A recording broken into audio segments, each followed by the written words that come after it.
એલા ભાઈ ઓલા ગભા દાદાને ફોન કરો ને પછી હું જમણવાર રાખશું. આવ્યા ગભા દાદા, બેહો બેહો. હા આવી ગયો, બોલો. આપણે પમદી જાન આવે જમણવાર હું રાખશું.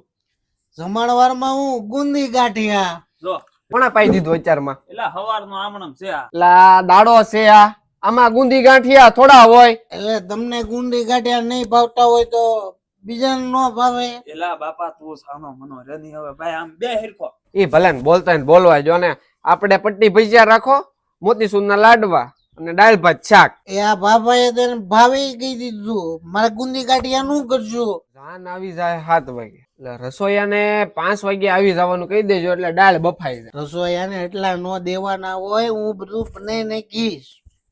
કોની એટલે આ લેપટા ને કાઢ ને અહીંથી ને તું અત્યારમાં મારે ખાવડું લેવું જોઈએ. તું વેતી નો થા, વેતી નો. એ આ ગબલો મને મારવાનો. એલા ગભા દાદા એ લાટ પર્સન કરેલા છે ને ખબર હોય શું કરવાનું છે. તું ઘડીક સાનો મનો મર. આ ગોટિયાને ઉતરી જાય ને ત્યારે તમે મને બોલાવજો, પછી આ નકરા ગુંદી ગાંઠિયા ખવડાવશે ગામને. તું જાવ. એલા તારા લીધે ગભા દાદા વૈયા જા. તું બે દી ઝાડ વિધાની પ્રસંગ હાસવાઈ જાય આપણો.